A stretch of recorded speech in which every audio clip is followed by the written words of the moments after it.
আজকে আমরা এমন একটা অদ্ভুত ধারণা নিয়ে কথা বলবো যা তৈরি হয়েছিল শোষিত মানুষের আওয়াজ ফিরিয়ে দেওয়ার জন্য, কিন্তু পরে অভিযোগ উঠল যে এই ধারণাটাই শোষকদের আরও শক্তিশালী করে তুলেছে। চলুন এই জটিল বিষয়টার গভীরে গিয়ে দেখি কিভাবে একটা মুক্তির তত্ত্ব উল্টো শোষণের হাতিয়ার হয়ে উঠতে পারে।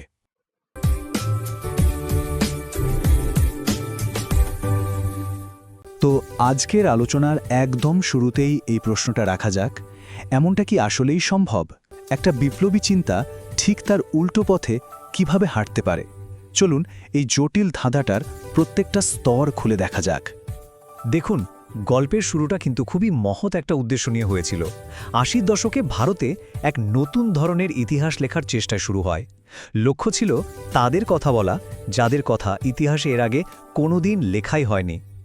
এই যে সাবাল্টার্ন স্টাডিজ, এর মূল কথাই ছিল যে ইতিহাস মানে শুধু রাজা বাদশাহ বা বড় বড় নেতাদের গল্প হবে না।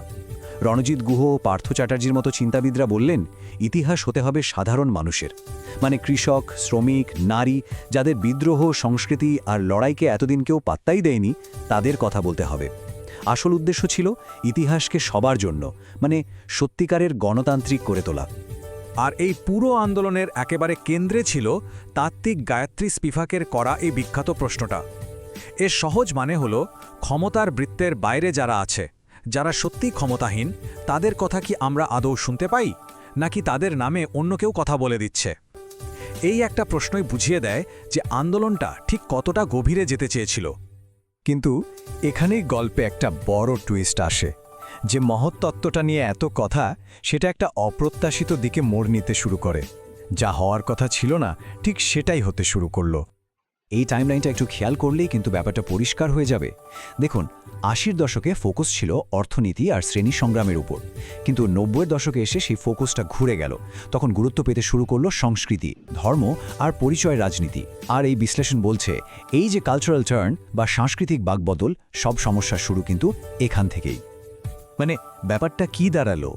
যখনই আধুনিকতা, ধর্মনিরপেক্ষতা বা বিজ্ঞান, এই সব কিছুকে ঔপনিবেশিক চক্রান্ত বলে একতরফাভাবে বাতিল করে দেওয়া হলো, তখন সেখানে একটা বিরাট শূন্যস্থান তৈরি হলো। আর ঠিক সেই ফাঁকা জায়গাটা পূরণ করতে এগিয়ে এলো হিন্দুত্ববাদী রাজনীতি, যারা আধুনিকতার বদলে একটা কাল্পনিক সোনার যুগে ফিরে যাওয়ার গল্প শোনায়। এখন এই গল্পটা শুনতে পৌরাণিক মনে হলেও এর পেছনে কিন্তু একটা খুব বিপজ্জনক রাজনৈতিক খেলা আছে। হিন্দু জাতীয়তাবাদীরা ঠিক এভাবেই একটা গৌরবময় কাল্পনিক অতীত তৈরি করে, আর তারপর বলে এই মহান অতীতকে ধ্বংস করে দিয়েছে বাইরের শত্রু, মানে মুসলমানরা। ব্যাস, খুব সহজেই একটা কাল্পনিক শত্রু তৈরি হয়ে গেল, আর তাদের বিরুদ্ধে সংখ্যাগুরুদের একজোট করাটাও সহজ হয়ে গেল। আর আশ্চর্যের বিষয় হলো, এই একই ঘটনার একটা প্রতিচ্ছবি কিন্তু বাংলাদেশও দেখা যায় বলে এই বিশ্লেষণে বলা হচ্ছে। এখানেও নাকি একটা গোষ্ঠী বামপন্থী পরিভাষা ব্যবহার করে প্রায় একই রকম একটা রাজনৈতিক পরিস্থিতি তৈরি করতে সাহায্য করেছে। এই হাফ কুকড লেফট বা আধ সেদ্ধ বামপন্থা শব্দটা কিন্তু বেশ মজার, তাই না?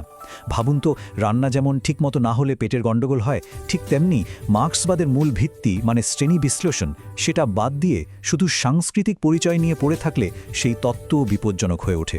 মানে তাদের বিশ্লেষণটা একটা খাতারনাক অর্ধসত্য হয়ে দাঁড়ায়। এই তুলনাটা দেখলে ব্যাপারটা একদম জলের মতো পরিষ্কার হয়ে যাবে। ভারতে যেমন নিম্নবর্ণের হিন্দু পরিচয়কে শোষিত বা সাবলটন্ড হিসেবে দেখিয়ে হিন্দুত্ববাদী রাজনীতিকে সুবিধা করে দেওয়া হয়েছে, ঠিক তেমনি বাংলাদেশেও মুসলিম পরিচয়কে সাবলটন্ড হিসেবে দেখিয়ে ধর্মীয় রাজনীতিকে শক্তিশালী করার পথ তৈরি করা হয়েছে। দুটো ক্ষেত্রেই শোষণের আসল কারণ, মানে শ্রেণী বা অর্থনৈতিক অবস্থান, সেটা পুরোপুরি উপেক্ষিত থেকে গেছে। আচ্ছা, তাহলে আরেকটু গভীরে যাওয়া যাক। এই যে হাফ কুকড বামপন্থা, এর বিরুদ্ধে মূল অভিযোগগুলো ঠিক কি, আর এর পরিণতি কতটা ভয়ঙ্কর হতে পারে? এই পয়েন্টগুলো কিন্তু খুব গুরুত্বপূর্ণ, একটু মন দিয়ে খেয়াল করা যাক। প্রথমত, এরা অর্থনীতির চেয়ে সংস্কৃতি বা ধর্মকে বেশি গুরুত্ব দেয়। দ্বিতীয়ত, আধুনিকতা মানেই খারাপ বা পশ্চিমা চক্রান্ত, এরকম একটা সহজ সরল ধারণা তৈরি করে। আর সবচেয়ে বিপজ্জনক হলো, যে কোনো যৌক্তিক বা সমালোচনামূলক আলোচনাকে ইসলামোফোবিয়ার তকমা দিয়ে থামিয়ে দেওয়ার চেষ্টা করে। ধরুন, কেউ হয়তো নারী অধিকার বা মতপ্রকাশের স্বাধীনতা নিয়ে কথা বলল, তাকে সাথে সাথে ইসলাম বিরোধী বলে আক্রমণ করা হয়। এটা আসলে ধর্মীয় ফ্যাসিবাদকে বাঁচানোর একটা ঢাল হিসেবে কাজ করে। আর এর ফলটা কি হয়? ফলটা হয় কিন্তু মারাত্মক। যখনই মুক্ত চিন্তা, বিজ্ঞান বা নারী অধিকারের মতো বিষয়কে ধর্মবিরোধী বা পশ্চিমা ষড়যন্ত্র বলে প্রচার করা হয় তখন ধর্মীয় ফ্যাসিস্ট শক্তিগুলো সাধারণ মানুষকে প্রগতিশীল চিন্তার বিরুদ্ধে উস্কে দেওয়ার একটা তৈরি অস্ত্র পেয়ে যায়। তো এত সমস্যার কথা তো বলা হলো, তাহলে এই জটিল পরিস্থিতি থেকে বেরোনোর রাস্তাটা কি? এই বিশ্লেষণ কিন্তু শুধু সমস্যা দেখিয়েই থেমে থাকেনি, এটা মোকাবিলার জন্য কিছু স্পষ্ট পথের কথাও বলেছে। এই বিশ্লেষণ বলছে সমাধানটা হলো আবার গোড়ায় ফিরে যাওয়া, মানে সবার আগে ধর্ম বা পরিচয় রাজনীতির ঊর্ধ্বে উঠে শ্রেণীকে মানে অর্থনৈতিক অবস্থাকে রাজনীতির কেন্দ্রে আনতে হবে।